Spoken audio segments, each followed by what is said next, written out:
Welcome to Alexana Estate in the Dundee Hills. We're here on a beautiful morning at the end of July 2025 to come together and tell a story that has not been told yet. A really special story that's about the evolution of Alexana Estate, and who better to tell that story than the gentleman who makes the wine, the gentleman who's in charge of farming every single one of our vineyard blocks here at Alexana and beyond, in Napa and Argentina as well. But I want to bring you guys to this beautiful lookout in the middle of the vineyard overlooking the original vines here in the Dundee Hills, what we call the Western Slope. Really, Alexana is one of the pioneers of this side of the Dundee Hills. And what makes this area unique really is the story of the wine that we want to share with people, what we've called the Mosaic. And you know, the three of us have been around a lot of tables together talking about what this wine was going to become, trying to define the name, define the story. And I feel from my perspective, which I want to hear what you guys have to say, what makes this wine so special in comparison to all these great wines in the world. But we were really drawn to this concept of a mosaic because of all the soils and of all the clones and all of the exposures. And it's really easy to encapsulate that in a 100% organically farmed, 100% estate, 100% Dundee Hills, 50 vineyard blocks, you know, those high level pieces. But I think this wine is so much more and is really interesting because there's an incredible amount of diversity within that bottle. So I would love to ask you guys, you know, Tresider Burns, head winemaker at Alexana Estate, you know, you started with us a few years ago. What is it about this bottle of wine that you think defines it and makes it so different? Sort of like that idea that there are a lot of numbers, right? There are a lot of, you know, we've got 97 acres across our 2 estate vineyards. We have those 50 vineyard blocks of Pinot Noir. We have all the different clones that we use. So there's, at the top level, there's just a lot of diversity across these 2 places just because of the different vineyard blocks that we have and where we planted them. And that extends into the winery, is that we look at all these vineyard blocks as these very sort of special, discrete pieces that we have to sort of tailor our winemaking to. And so that we add numbers in the winery. We add different winemaking approaches, right? Different fermentation vessels, completely different approaches to the winemaking, depending on what each of these vineyard blocks gives us, because we need to listen to all of our vineyard blocks, right? I mean, we listen to them as farmers. You farm intentionally for each of these vineyard blocks, and then when that fruit comes into the winery, we need to make sure that our winemaking respects what's happening differently in each of those blocks. So when it's all said and done, we have so many different pieces that come together for the mosaic. I mean, so many different wines that are coming off of just 2 properties. I think that's sort of what we're trying to really encapsulate in this bottling. Yeah, one of the things that, you know, we talk about a lot of people, I think, are always surprised by is the micro fermentations. You know, the 2-ton tanks, the 3 tons, the open top woods, the concrete tanks, the stainless steel, but really the number of fermentations that you do that are independent, I think that number's, it's over 100. So yeah, it is. So for a winery our size to have over 100 Pinot Noir fermentations off of 2 properties, right? These 2 sort of, this small corner of the Dundee Hills, that's a lot of work on our end. But what it does allow us to do, again, is to sort of really treat each of those blocks with the care and sort of attention and the sort of direction that they each require, so that you keep them separate, you keep them in these small batches, so you can try, and it allows you to sort of experiment with them too as well. So we do a lot of side-by-side experiments, you know, what works better in a particular vintage, or what works better in a particular block, right? I mean, it is such an interesting and unique site because it is the convergence of marine sedimentary soils and volcanic soils all in one place. In my career, most sites at max had maybe 4 soil types in here. Between the 2 properties, we have 22 out of the 26 that are even in the valley, which is kind of a boring data point, but what's cool about it is that you know, each of those soil types and those tiny little microclimates, they harbor completely different soil life, which gives the grapes a chance to express completely differently phenolically. What we did when we initially converted was we reseeded a majority of the vineyard to 26 species of native flowers and native grasses, and I think that each of those, you know, unique plant combinations really helps the soil to express itself best, and it gives us more colors to build this mosaic with in the cellar. Yeah, and kind of diving into what's in our glasses that we're tasting right now, and the bottle in front of us is the first vintage of Mosaic, the 2023 vintage, which was the first time ever that we brought the Alexana Estate and Kinney Ranch vineyard next door together because Kenny Ranch was something that is new. We developed and planted that vineyard, beginning at the end of 2019 into 2020, and we've made a couple barrel bottling that's, mostly for the mailing list as a highly allocated wine, as a single parcel. But that vineyard's very different than Alexana Estate. And there's some, I would love to hear kind of, you only have a couple vintages of experience with that vineyard, so to be determined, but what you guys have seen, how they complement each other, how they contrast, just what are they each bringing to this bottling?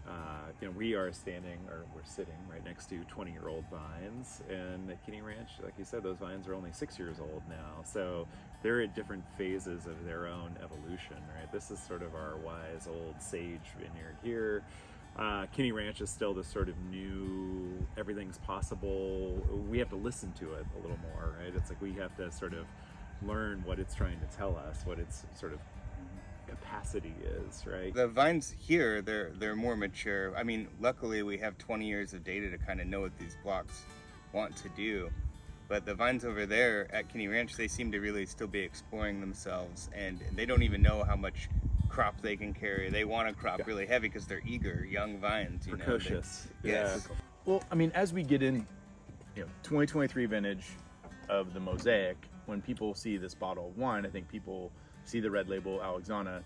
There's typically two ways that people engage with Alexana in the past. Either they're wine club members, allocation members that come to the winery. They don't even know this wine exists because we only sell it to, some of the best restaurant and wine shops around the country. Yeah. Or they had experience with what we called the terroir series. That wine was a multi-site wine from around the Willamette Valley that was a lot of, fruit that was off-site fruit, what we call, purchased fruit, to us moving everything to being 100% estate. I think for us it changes the wine and the quality because you guys have more input on it. I think the key word is control, right? Yeah. I mean, I think when it comes to quality, control is key, and that when you bring it to estate-grown vineyards, you control it from start to finish, right? We control everything. Every decision in the vineyard is controlled by us. Every decision in the winery is controlled by us. That's important to winemakers, I think. Most of them are control freaks to some degree. I think that that is how you guarantee quality. It allowed us to convert to organic, right? So this becomes a bottling that's using all organic fruit, right? That was not the case in terroir series bottlings of the past. And I think in the vineyard, what we've done is we've taken great care to make sure that we set up systems that are controllable too. So it's really, especially in our vineyard soils, we've tried to create or recognize existing ecological systems in the vineyard, and instead of fight against those, we've definitely harnessed those superpowers that the soil has, and we've worked within that, so we're not always fighting against things out there. We had planted all of these beautiful flowers and grasses, and we made the very intentional decision to let it get super hairy, and we didn't mow.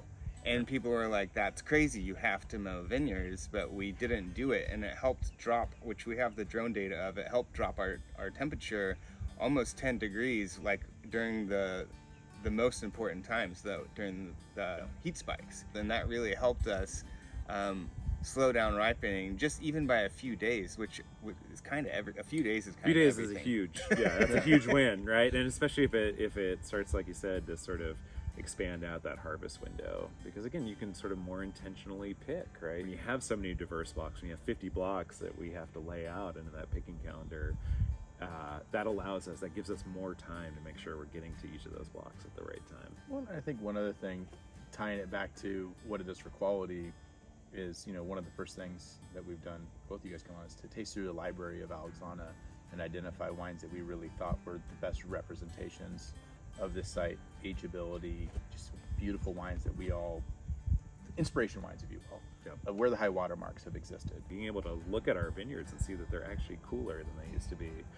I see it in the winery. I see better acids. I see more freshness in the wines. I think this wine still pops with a lot of freshness. It's great. I think the results are in the glass. I mean, it's just that easy to show. I think this conversation around reviewers, writers, ratings historically has been one of you need to make it big because that's what works. And that conversation's changed. A lot of the writers who come in are eschewing that approach and looking for wines that are the highest rated wines you see are not that. And It's a return to elegance, Yeah. I think is what we, I think that we all sort of appreciate that. and to see feedback from Clive Pursehouse and International Wine Report and Owen Bargain and even Wine Spectator with this wine, giving it 93s and 95s, and talking about like a departure from stylistic past and how much they're enjoying how expressive these wines are. For me, when I see that, all the stuff we're talking about is authentically being manifested in the bottle. Yeah, it's a lofty goal. Yeah, it is. I think there's another piece of this that we haven't really talked about, that what brings this mosaic together is the people. And I think about 2023, actually, for me, when I think about harvest, is the fact that I had, for the first time in my career, an all-female harvest crew. And that there was an empathy and support structure within that group that was just fantastic. It was a pretty challenging vintage, and I think part of the success of this vintage was just the people that brought it together, right? The sheer number of hands that are touching our vines and our grapes and the vineyard, and then the number of people that bring this together in the winery. That's another piece of this mosaic, right? It's people. Yeah, that's one thing that the mosaic's been a result of, is really clarifying the intent of what we want to be and having conversations about challenging each other to make the best possible wine. Yeah. And that 23 for being the first vintage, It's pretty an excited. auspicious Pretty start. excited. Absolutely. Yeah.